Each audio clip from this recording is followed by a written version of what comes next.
If you want to get ready for the audition season, this is the video for you. My name is Madison and I will be attending NYU next year for musical theater. I really hope you enjoy this video. Alright, so the first tip is to start dancing. We train our voices, we do acting lessons, but a lot of people neglect to have dance classes. This ends up being the pitfall of many auditioners, and it's easily preventable.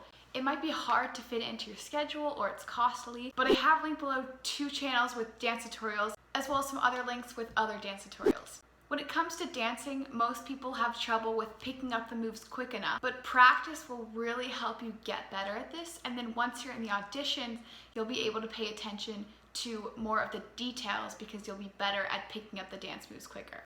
My next tip is listening to as much new music as possible. Seriously, this is so important for easily finding repertoire and not doing overdone songs. It's so easy to start listening to music and fitting it in throughout your day-to-day life. You can listen to music when you are getting ready, making your lunch, when you're in the car, anything. A little bit goes a long way. In the description below, I have linked the top 100 greatest musicals, so start cracking at that list. So if you have Spotify, if you go onto an album and you click and go to the last song, and then you click next, it'll start giving you new music, and then you can find music that way as well.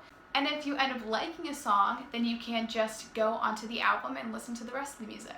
And I would recommend listening to 1 to 2 albums a week.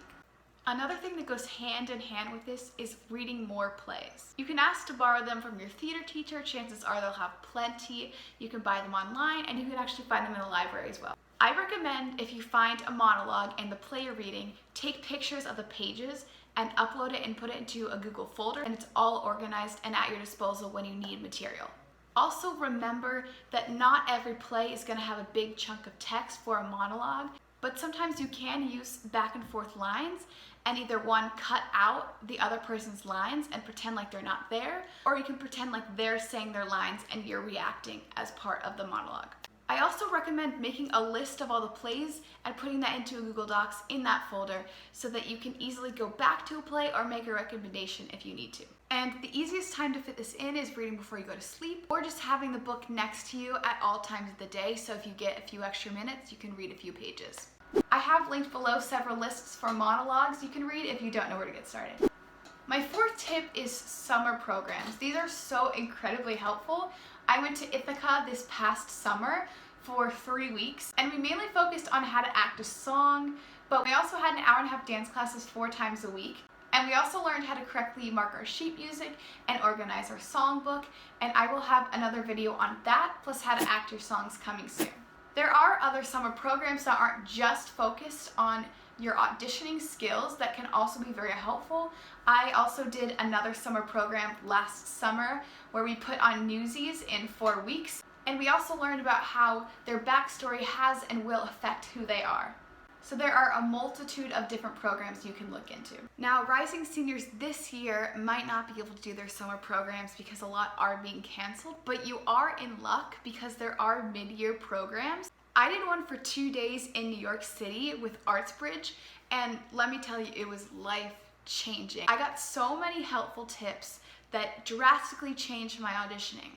We worked with people from Baldwin-Wallace, Montclair, Pace, Carnegie Mellon, top schools. So I definitely recommend that you look into some of these programs. You can look on Accepted, that's how I found out about ArtsBridge's program, because if you have a profile, different schools will start contacting you. And I also plan on sharing the helpful tips that I learned from that program, so make sure to subscribe so that you can see those videos when they come out, and you can increase your chances of getting into your dream school.